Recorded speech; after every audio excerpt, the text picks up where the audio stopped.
एक पर्सनल बात बताऊं, मैं था लगभग 20 ईयर्स अप्रोक्सीमेटली, हाँ 20 ईयर्स अप्रोक्सीमेटली 20 ईयर्स का होऊंगा, शायद 19 या 21, बट अप्रोक्सीमेटली 20 ईयर्स का होऊंगा मेरे ख्याल से। ट्यूशंस पढ़ाता था तब मैं, होम ट्यूशंस पढ़ाता था। एंड जो ट्यूशन ब्यूरोज वाले होते हैं वो ट्यूशन दिलवाते हैं। दिल्ली वालों को शायद ये सिस्टम ज़्यादा पता होगा, बाकियों को नहीं पता होगा, बट एग्जांपल देने के लिए बता देता हूँ। ट्यूशन ब्यूरो होता है, फिर वहाँ जाते हैं, फिर वहाँ से वो आपको होम ट्यूशंस वगैरह दिलवाते हैं। एंड जो मेरे ट्यूशन ब्यूरो वाले सर थे ना, वो मेरे को हमेशा ना पता क्या करते थे, टफ असाइनमेंट देते थे। जहाँ पर कोई भी टीचर सेट नहीं होता था ना, कहते तू चला जा, तू कर लेगा सेट, मुझे पता है, ठीक है। पैसे अच्छे मिलते थे भैया, अपने कॉलेज की फीस निकालनी होती थी तो अच्छे पैसे मिलते थे। हर एक ट्यूशन असाइनमेंट में सेटल कर लेता था, ठीक है। बहुत ट्यूशन पढ़ाई दिल्ली में ना, दिल्ली का कोना कोना छान छान के। कभी कभी तो जब छुट्टियां होती थी, सुबह 6 बजे ट्यूशन पढ़ाने निकल जाना, रात को 11 बजे आना।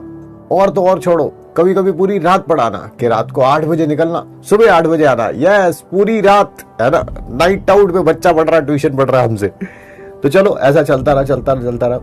उस पूरे प्रकरण में, उतने सालों में, जितने भी साल वो होम ट्यूशन वाला चला, सिर्फ एक ऐसी ट्यूशन थी जिसपे अपन जो है सेलेक्ट नहीं हो पाए एज ए टीचर।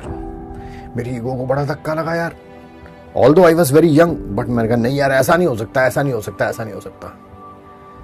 एंड वो किसी बच्चे की ट्यूशन थी, 9th-10th में शायद कुछ पढ़ना था उसे, साइंस था या मैथ था, मेरे को याद नहीं है।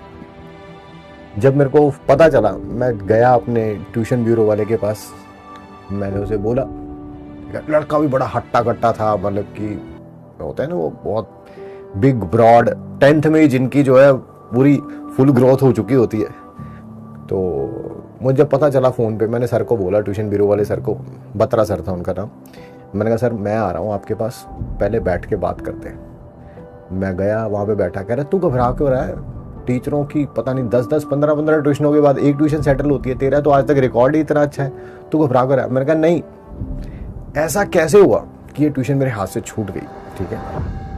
कह रहे सच बात बताऊं, मैं हाँ सच बात बता। कह रहे यार वो ना जो ट्यूशन पढ़ाते हैं, जिस बच्चे को ट्यूशन पढ़ा के आया ना, उसको तो बहुत पसंद आया। मैं कहा ट्यूशन कैसे चली गई फिर हाथ से। कह रहे यार उसकी मम्मी ने ना एक बात बोल दी। मैं क्या बात बोल दी। कह रहे वो कहती कि जब मैं पहले दिन डेमो देने गया, पढ़ाने के लिए गया, तो कह रही कि मम्मी उनकी घर पे नहीं थी, कोई और जाना घर पे था, बात हुई, मैं पढ़ाने बैठ गया। उनकी मम्मी थोड़ी देर बाद आई, 15-20 मिनट बाद। कह रही मैं दरवाजा खोल के अंदर गई, जहां पर मेरा बेटा और ये जो आपके सर आए हैं, ये दोनों बैठे हुए थे। कह रही मुझे पता ही ना चले कि टीचर कौन है और स्टूडेंट कौन है।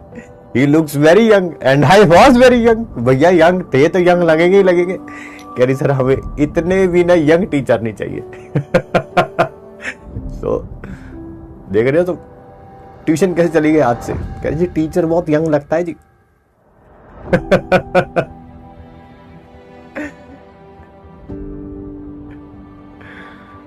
The first and last assignment.